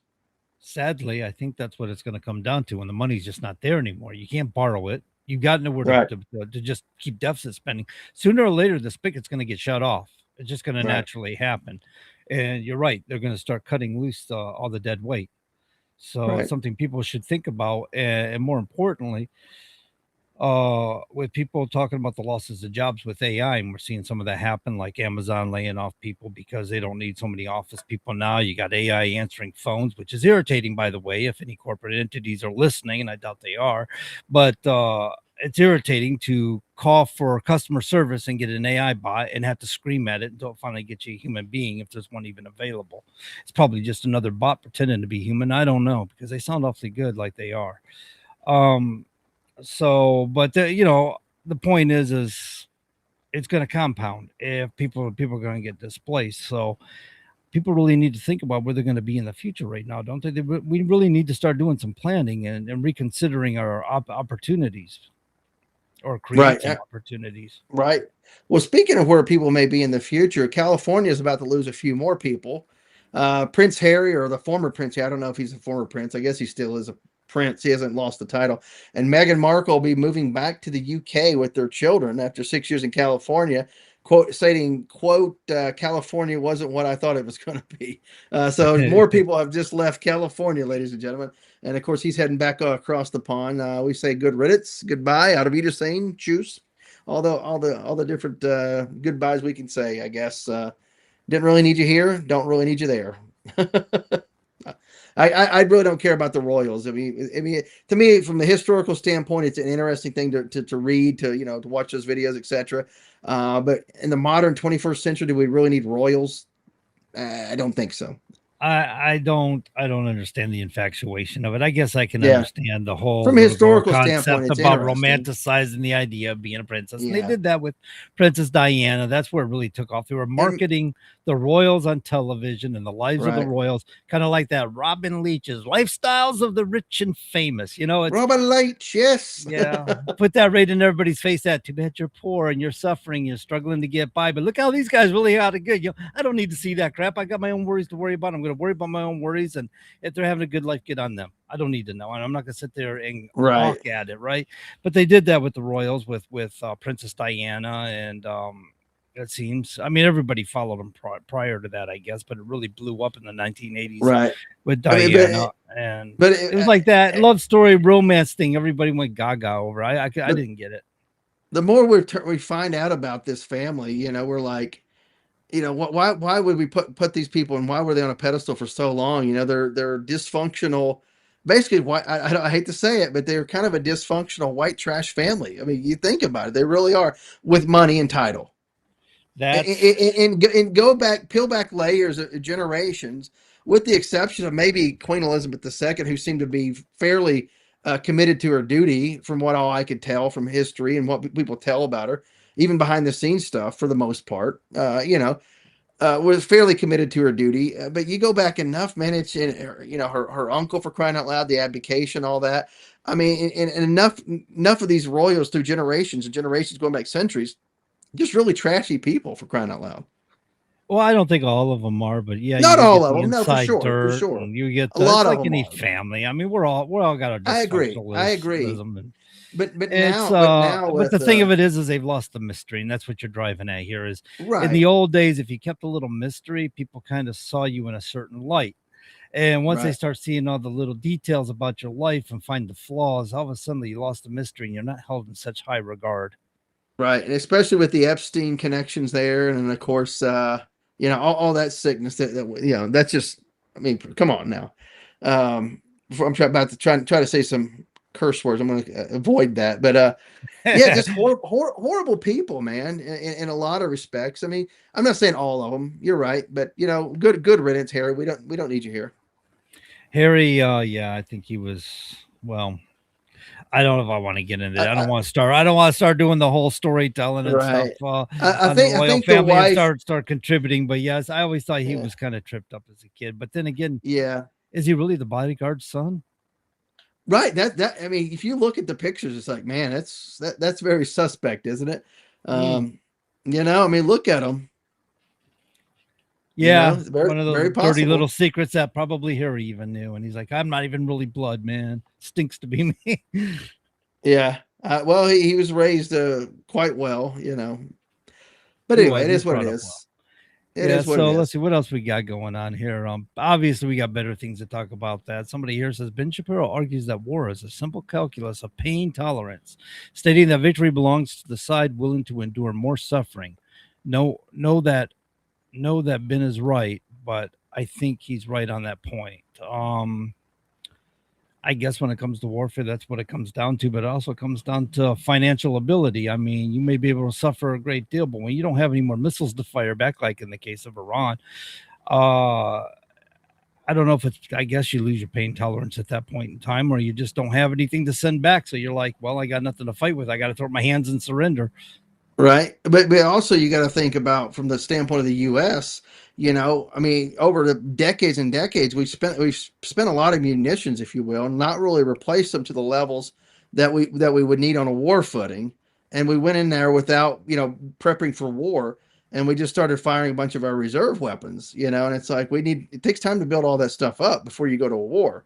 And now I think that's a big problem, and so there's going to be a lot of spending for defense. A lot of these munitions are very smart weapons, if you will, so they cost a heck of a lot of money. Also, the economic pressure that's going to be placed on the U.S. and of course the American people, as we see people, serving overseas for maybe it's going to be up to a year coming up soon, with no end in sight, with no real strategy or direction, and we've not really heard that out of Washington right now. What's the strategy, or what's the end game? What do we hope to get out of this? What does a victory look like? Is it full regime change? If that's the case, you may very well have to commit ground troops. Are we prepared to do that? Is the American people prepared to do that? After the long wars on terror that we've had so far, are they willing to commit to that? That's another pain threshold issue that we have to ask ourselves. And people will say, oh, he's anti-war, anti-this. I've been to wars, served my country honorably and admirably for decades. We'd gladly do it again. But we need to be told what are the reasons here. What's the end game look like, and not just well, we'll see what happens. Because you think about it, you can't keep coming back to the American people saying we've won the war, and then they keep firing at us. Well, we won the war again. There's a point where people just stop listening to you. You can't give them time to dig out their ammunitions after you buried them. That's another thing one as issue. well. And the other Once issue they start is digging China. out, blow it up China again, has blow it been up again. supplying Iran with not necessarily missiles and drones, but the ability to build missiles and drones. And so they Right. give them the products, and these are dual purpose products, so they can be used for other things. So it's not so much suspect or that you're going to limit them products from getting in there, but what's it take to Right. build drones? And a lot of it's just computer products and things like that. I mean, Right. And a lot of those things they could have had stockpiled for years in the off chance they need them. And they don't have the most sophisticated drones, but they don't really need them to do what they need them to do. No, I like that, Holden. Maybe the Taliban will let us borrow our weapons back to save on shipping. I hope we fried their software so they can't even use them. So let's see, if Yeah. the U.S. can't even keep a small waterway open, how will it go if China wants Taiwan? Well, honestly, China is not in any position to take Taiwan, and we know that. No. They're having Right. way too much infighting, and yeah. I think they'll cause an Another- international incident for it won't just be the United States, I don't think. And here's the thing: you talk Taiwan. about again a big power like China going to try to take Taiwan. Taiwan's going to give them everything that they can because they're not going to surrender. So they're going to have to, it's going to cost them a lot of money, a lot of treasure, a lot of blood to try to take Taiwan right off the bat. That's even before U.S. intervenes, if we intervene at all. So it's going to take a heck of a lot from China. So that's another thing. What pain threshold are they willing to tolerate? And of course, with communism being unpopular, even in China, for crying out loud, at what point does the people there say this is our opportunity to take over, to push back, to topple our government? That's another thing to consider that China has to consider. Yeah, they got quite a bit going on now, probably Right. more than we'll ever And this know. is where a situation where a smaller nation that's committed back against the wall, you're in the corner, you have to fight. There's no way around it. A smaller power can have a major effect against a bigger power, especially whenever people at home lose faith in any fighting, if you will. And of course, they have to conscript people in China. Are the people going to stand up to that? Or are they just going to go along willy nilly? And of course, conscripted soldiers fight harder than actual people who want to be there. This is true. That's Yep. how we won our Revolutionary War. Is people fighting us over the People that wanted to stay they there and prefer to fight. be home in Britain. They had their own problems at home. They didn't want to be here. Right. They didn't want to fight And with us. And of course, the Brits, they had bigger concerns in other parts of the world other than just the U.S. or what became the U.S.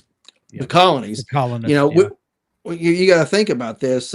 Whenever they surrendered, the thought back in jolly old England was basically, hey, we can come back at some point and re-exact ourselves if we want to. Kind of that's what happened in the War of 1812. In Britain, they kind of viewed it as an extension of the Revolution, whereas we viewed it as a separate war altogether.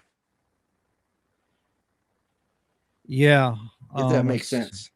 Yeah, no, it does. So we were talking about our $40 trillion worth of debt. Yeah. Also, what's your going back to state? What's your state debt, Todd? Our state has a constitutional amendment where we can't have any debt. So we don't have any debt. But last year they had, I think, $1.5 billion surplus, I think. And of course, our roads, I think, is what I heard is $30 billion behind. So the question posed today: what should the state legislature or the governor do with $1.5 billion? Certainly spend it on something that we need. Probably road infrastructure is somewhere where it should go. Well, I hate to contradict you, but according to the USDebtClock.org, you have a population of 7,273,763 people with an unemployment rate of 111,792 people. Your debt's running at $73,493,558,000. Probably our share of the national debt. $5 billion. So I'm wondering. It just says state. I think that's a share of the national debt or whatever. But the state itself doesn't have. It doesn't run a debt like that. You think that's a share? I think that's a share of it, probably. It doesn't specify that. It just says state debt clocks. Yeah. So, but anyway, New Hampshire was running somewhere, of course, a much lower population at 1.4 million people at 11 billion, 155,962,000, with a spending of 17 billion. So, if it's state debt, as it's describing here, then that would be some spending going on in the states. So something for people to think about, because we do run state debts, and it's not just national debt. We also run state debt. States sometimes aren't spending money as wisely. I know New Hampshire's Congress has been pretty good about trying to manage the money. I mean, because our tax base is the way it is the way it's structured, they don't have the ability. It's not just an endless well they can tap into. So they work really hard trying to manage their spending and stuff. Interesting. So what's your thoughts on Iran at the moment? Do we have an end game in sight here, John? What do you think? Well, Trump's end game or exit strategy, whatever you want to call it, is to make a deal. That's what Trump really wants. He's expressed that. I believe in my heart of hearts, that's what he really wants. He'll accept this regime if they're willing to make a deal. And he's even said it himself. They're liars.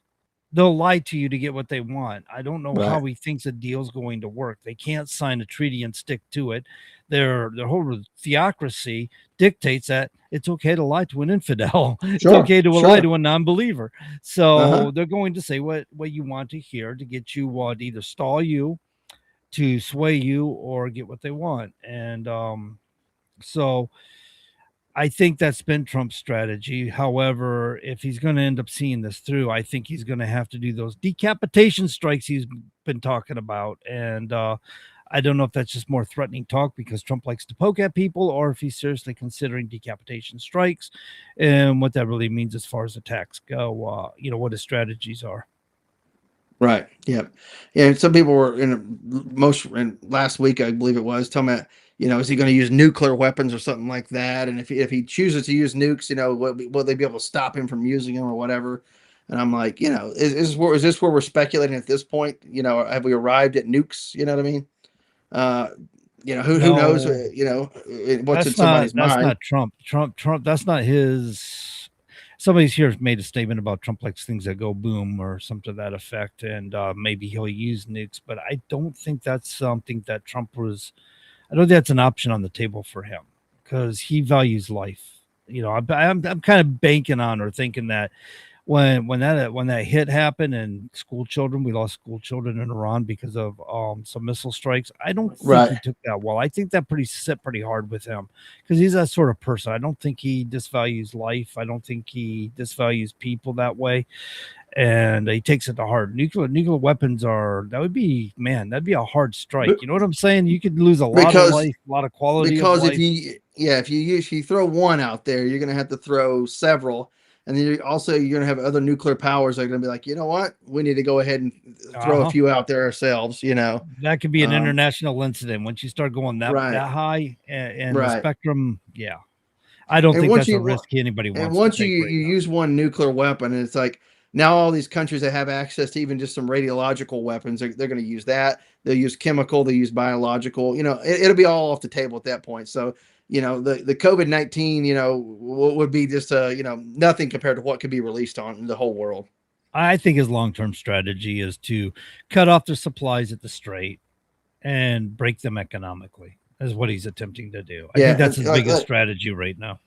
Right. They're losing what 500 million a day, something like that. I've listened to Victor Davis Hanson the other day talking about that. Something like 500 million a day they're losing. And with their economy, they can't afford $500 million a day, obviously. With our economy, we can afford that for a lot longer for sure. But we're not losing that type of money for sure. But they are. Our ports are wide open. Our trains are running. Our trucks are, out there on the highways right now. So our economy is still going. Whenever theirs is basically essentially almost come to a halt. Do you know what a MOAB is? MOAB is, or is that mother of all bombs? Yeah, mother of all. Yeah, it's the biggest non-nuclear bomb. It's a huge bunker buster type bomb. You wouldn't use it over a city. It's not what it's designed for. All right, yeah, Cool. It's not designed to blow up. Maybe you should use one on Karg Island, but the problem with that is we don't want to deplete their infrastructure for the next. If there's going to be a next regime, we want them to be able to grow and redevelop at a reasonable pace. And if you take out their infrastructure, that much of their infrastructure, you may cripple them for too many years to come, and it's going to be costly. And then we'll probably have to invest our own monies into rebuilding. And it's just because you destroy infrastructure. Let's say water, power infrastructure. What maybe take a few minutes to destroy, a few hours to destroy. could take years or decades to actually rebuild, because you got to go in and take everything back out, then you got to put things back in. It could take many decades, and you're talking about major hardships, innocent civilians dying just as a result of that, which is a non-starter for most civilized world like ourselves, like in America. It's not a non-starter for us. It's unnecessary because we're blocking them Right. off from trade. And so Right. their oil is not going anywhere, and they're not receiving any goods that we're aware Right. of. So if they are, it's by the grace of Trump or the United States military. So yeah, I think we got him over a barrel there, and I think that's what Trump's probably going to do, is see if he can wait him out for a while longer and deplete their economy to the point they have to give up, or maybe the Kurds, the Iranian Kurds, may get bigger forces. When people get upset and they say, no, wait, we're starving here and we're not going to put up with this. We'll just go against this regime ourselves. Right. And that's the idea, to turn them against one another, right? Yeah. You could see factions within that country that have been held down for a long time that are like, now's our opportunity. Our regime is weak. We can actually do something at this point, and who knows if any other governments would want to throw anything in there covertly to help fund that, or to help supply people like that. Very possible. Holden saying Cargillon won't be missed and save some lives. I disagree with you on that. I think it will be missed. That's their major export. If the country doesn't have it, it'll be missed by them anyway. Maybe it won't be missed by the rest of the world. But here again, Holden, if you think about taking out their ability to export oil in the future, or the near future, then isn't that going to affect the rest of the globe? When the oil's not hitting the globe, it's going to increase the markets, right? The cost in the markets for oil. Yeah. So here's a side story here. Elon Musk, this is on Newsmax, says Chauvin is not a murderer, should be freed. Elon Musk on Wednesday called for former Minneapolis police officer Derek Chauvin to be freed. He said Chauvin was wrongly convicted of murder in the 2020 death of George Floyd. What are your thoughts on that? I do think he was shouldn't have been tried or convicted on murder charges. That's a bit much in my He opinion. got railroaded.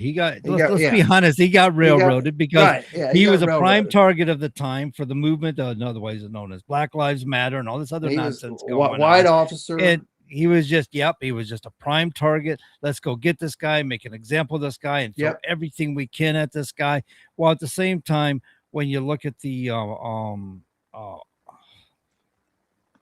medical examiner's report, it's talking about the amount of fentanyl in his body. And saying, but he didn't die of fentanyl. Dude, that man was a walking dead man. He was dying. And then later on, they come along and say, well, actually, yeah, he died of fentanyl.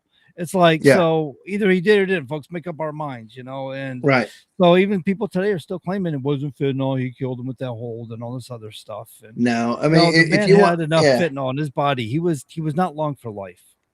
Right. And he wasn't, a passive, just peaceful, bystander who got placed into a chokehold needlessly. Come on now.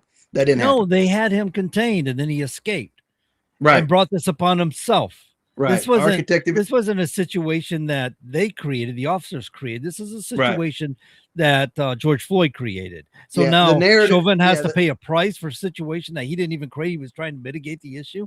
Right. He was just responding, and here's the thing. He didn't initiate the contact anyway. He wasn't there trying to, he was there to try to de-escalate a situation.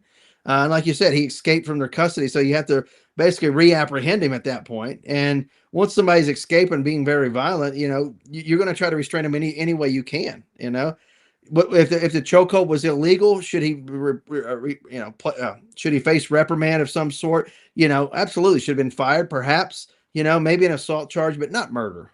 No, it was not. It's been determined it was not an illegal hold. It wasn't a chokehold. He had his knee on the back of his neck, but he was laying on his belly with his hands behind his back. So I spoke with a guy. He was a retired New York cop, and he said in New York they did outlaw that, and he said it is a dangerous move. Minneapolis did not have any laws against using that tactic, but he says it can be a dangerous move and people perish because of it. So it doesn't mean that it can't happen. I just don't think that Chauvin was the cause of his demise. No, it was, Chauvin certainly was. Chauvin was doing his job. I mean, if you wanted to fire him, by all means, fire him. That's one thing, but no, don't put him in jail for murder. No, it's funny enough. You always hear about these cases that were more questionable, and law enforcement officers were, determined as not being in the wrong. And then you got a case like this, he was railroaded, it was just political. That's Oh, the for term sure. for it. For It sure. was a political maneuver. Go after this guy and bury him. Right. Absolutely. So what do you make of the midterms coming up? We got 70 some days roughly. I don't know off the top of my head how many, but 70 some days to the midterms. How do you think the Democratic Socialists and the Democrats in general are going to fare? Or Republicans are going to be able to hold on to anything? That is undeterminable. It really is. I'd like to say Republicans are going to hold their own, and I think it's going to be close. But I can't even say that way. I'm making no predictions, honestly, because you never know in these circumstances. You may be Right. pleasantly surprised, or you may be very, very unpleasantly surprised. But I can tell you this: the House is desperate. Yeah. The left is desperate. They really want it. They got to get either the one chamber or the other. They've got to either get the House or they've got to get the Senate, and they know it, and so they're going to Right. work very, very hard at it.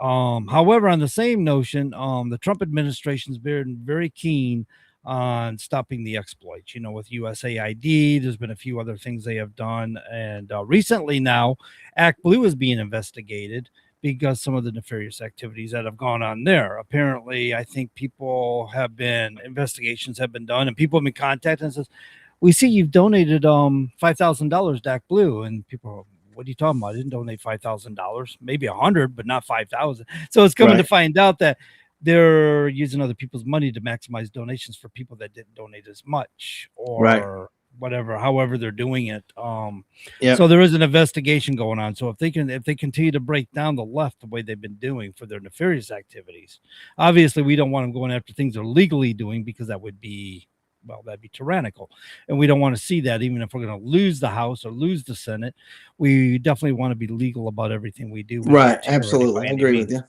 So, but no, there's investigations going on, nefarious activities from the left, and as long as they break those down, we might actually have a chance. Now, conservatives out there that might be listening, this is you right here. Yeah. If you don't get out and vote, then wake up. We lose because you didn't do your due diligence. And the stupid statement of, well, it's all rigged, or they know who they want to win anyway, is stupid and foolish. It's like, first off, who's they? Who are you talking about? The infamous they? They say this, they say that, they say a lot of things. When they are asked who they are, they have no idea, right? Nobody knows who they are. Come on now. Who's they? Yeah, that's kind of a poor way to word it, isn't it? I mean, if it's this particular faction of this party or these people in this party, and you label most them, people on the right. Kamala Harris, you say Kamala Harris, then fine. But yeah, saying they is just kind of generic. Right. But people on the right are generally the first people to say that they won't vote or will stay at home. It's most of the people that are on the right. They're the ones who stay at home. Whenever I run for office, you get the voting rolls, and you see who voted in which primary, when they voted and when they haven't voted. And that's how you target them. I don't say target them, but for solicitation, whether you're going to send a mailer out. You don't want to send it out to the entire registered voters in your district. What you want to do is figure out who's likely to vote, and then you send them the mailer, if you will. If they're voting in Republican primary or Democrat, whatever the case may be, you target them that way. It saves you a lot of money. And also you're going to get the more likely voters. But you see a lot of people that will miss primary, local elections. They'll hit a presidential election, maybe a governor's general election, but that's about it. It's like, why are you sitting at home? Occasionally they'll vote in a presidential primary as Republican or whatever. And that's how you know that they're, quote, Republicans. And it's like most Republicans that on these lists are sitting out elections, whereas the Democrats you'll see voting in nearly every election. And a lot of times you'll see Democrat, then it'll be Republican, because in Tennessee we have semi-open primaries where you can just pick up whatever ballot you want. And a lot of times what they'll do, Dems will come over and pick up a Republican ballot, and we'll get a less conservative Republican as a nominee in some of these positions. And we've got to do something about that as well. So Holden's bringing up a point about voting machines have been compromised, and there's been a lot of talk and studies about that too. And there's people that put together videos that were, professionals when it comes to voting machines to show you how they can be compromised, how the algorithms can be rigged, and basically all you got to do is get the ballots to match what you got for your count. This has been a problem, and the Trump administration in the last election did work, or I should say the Trump campaign team in the last election did work with their base to get more people involved. And having been at CPAC with Chris, quite a few years ago now, right? From Florida. We met one lady from, I don't recall her name, but she was in the Republican committee or the Republican seat there. I don't remember her position exactly right now, but the point is, her thoughts were, don't volunteer for elections, sign up to get paid for elections, because now you're a worker. You want to be a worker in elections. Right. But the volunteers and the workers on the Republican side made a big difference to stop that sort of corruption where people were witnessing. And because they were working the elections, you had a little bit more say, a little bit more authority, and a little bit more contact, where if you see something nefarious happening or something going wrong, you can make a stink about it. You can report it. You can document it and put an end to it, more or less. So that was one strategy that kind of, I think, paid off in the 2024 election. I know people that did work elections. My wife did too, for that matter. So that helps, when Republicans get more greatly involved, because Democrats did have that strategy. I think the DNC did have that strategy that they're going to get their people working elections, and if they're going to cheat, they're going to have the leverage points to do so. When it comes to voter fraud, to somebody's point earlier about ICE doing its job, I don't think ICE has been doing a great job for what it can do. There's been a lot of obstruction from judges and other places, right, preventing that. Sean Duffy, Secretary of Transportation, and was attempting to collect CDLs so they can evaluate whether these were legal entries or illegal immigrants. And so ICE was working with, and a judge blocked that in several states.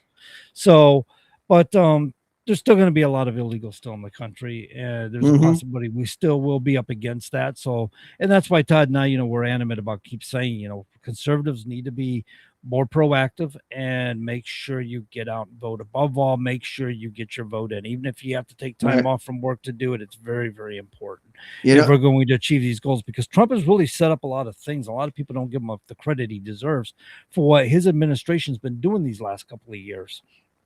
And if he continues to move forward, he's changing things for the better for this country. A lot of people say, well, he's not changing things. I mean, this is a new global, a new world order that he's creating. We're always going to be in global politics.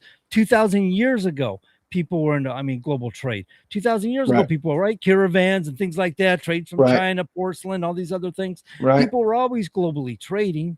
So you're always going to have some sort of global order in the world.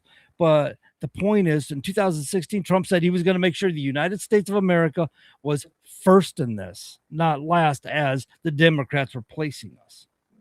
Right.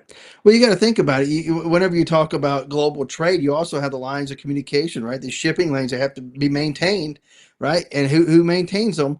Generally, militaries have to be able to maintain them, right? And now you have some nations closer to their shores have coast guards to help with that, But you're going to need actual navies out on the high seas, because of piracy is an actual problem in a lot of parts of the world. And also the fact you need to be able to rescue people that are out there. A lot of times, it's the stuff that don't make the news is a lot of times these ships get out there and they're dead in the water. Who's coming to the rescue? It's not a Coast Guard that can only go maybe 20 miles out to sea. You need an actual Navy that can go out there and assist in these situations. Absolutely. That's one of the prime reasons we built the Navy we have today, right? I mean, it was the piracy and stuff. And, and with a strange degree of irony, weren't the Barbary pirates, weren't they Islamic? I mean, wasn't it somebody, what do they call it, Iman or whatever, went to an African country and told these people you have the right to go out and pirate and raid and pillage, and they're infidels. You're better than them. Go get their wares, get their goods, and bring them back, and we'll all be rich. Yeah, which is different than a privateer, by the way, which is essentially a contracted pirate with a legal warrant to go commit piracy. Back in the old days, Great Britain was notorious for that, or jolly old England. We're back to them. They would allow for privateers, but it was actually a way of protecting yourself, if you will. If you were captured, well, you're a privateer, not a pirate, so you're not subject to being hanged. You're subject to going to, say, an actual court martial. It was legalized piracy, is what it was. Right. So basically, but it was a way of protecting. It was a way of protecting the individuals engaging in those activities. Not necessarily. I mean, so say like, the pirates of the time of the 1700s there with the pirates in the Caribbean areas and things like that. Right, right. Here in the colonies. That was all started out by profiteering, as you were talking about. And it was the King of England, and you didn't raid the king's ships. You was raiding the French ships. Right. That's what he wanted. You were profiteering yeah. for the king to go raid Right. the French ships and weaken the French out and bring all the And it's boats back funny to the is- king, and you got a percentage. That time period that we kind of mythologized was only a short period of time, really. It was like less than 10 years or something. It was really a short period of time. But you have all these great stories because of, all these storybooks that were written about Blackbeard and this one and that one. And really, they were only out there for just a few years, really. It wasn't a long period of time like we think it was. I think it was a little longer than 10 years, but you're right. It was a It wasn't relatively long short at all, period really. of time. Yeah, it Yeah. was. It was basically a And decade the was like the the heyday. reason why it failed, honestly, the King of England didn't give a crap if you're out there pirating French ships or Spanish galleons or what you were doing. But when He they wants the started, cut. pirate, no, it wasn't even that. They were pirates at that point in time. They weren't giving the king anything. But what does he care? He's not the defense for the French. He's not defense for the Spanish. That's true. But these morons decided it was okay to raid the king's ships too. And that's when the king got involved, the King of England. That's when he got involved. He says, oh, no. You want to do the French, it was fine. But now you just raided my ships. We're coming out. And he did. They come after him. Yes. Brutally. Oh, you've stolen my gold. How dare you? Jolly good. You can have this. It wasn't the bloody gold. It was the tea. Yeah, the tea. Yeah, it was. And it's funny is how we threw, how we revolted over basically what amounts to a small tax, if you will. Nowadays, we talked about you go out and buy a gallon of gas and look at how much taxes is on that 1 gallon of gas, for crying out loud. And we're not revolting. You know what I mean? In case our government becomes tyrannical, if this was, 250 years ago, we'd be like, man, our government, should have been overthrown decades and decades ago, or at least we should have had some sort of, revolution, if you will. Wow, we should have brought that up 20 minutes ago because there's a lot to cover right there. I know. Think about what you just said. We were Next colonists show. back then, right? We were separate from the king. Things were happening that colonists were crazy about. And they were fed up with the dictates of the king, and much similar to what the barons did in the time of 1215 when we get to Magna Carta. However, in modern day times, we're living in it. And we've been depleted throughout a long period of time. Like 1903, we were talking about the militia, and what the militia really meant prior to 1903, when they federalized the militia, made it the National Guard, it weakened us out as a society. So trying to stand up against these tyrannies today is a little more troubling and difficult to organize. However, militia still can be created, right? So like here in New Hampshire, we do have what's called a state guard, which would be the local militia. We can create that. We can develop new laws around that. And if we wanted to stand up against federal government tyranny, we'd have the means to do so. The problem is states are in bed with the federal government. So why would they do that? Right. Everybody has their handout, one level or another. Local governments have their handout for the state and federal government. States have their handout for the federal government. It's sad. Like a revolving door. Mm-hmm. Absolutely. So, but there are things we can do as a people. There are legal channels we can use if we wanted to stand up against what's going on. We've got to strategize these things. We can't just sit there and go crying on social media. Ticks me off. I see all these people in these groups, the experts, Facebook the posts experts, or whatever. Well, no, they're just whining and crying. What an outrageous government did this. What an outrageous government did that. Yes, but what are you going to do about it? You going to sit there and whine and cry about it, or are you going to stand up against it? Well, I'm informing people and I'm doing my duty. That does nothing. You're just a crybaby at that point in time. If you're not going to stand up and do something, you just need to shut up.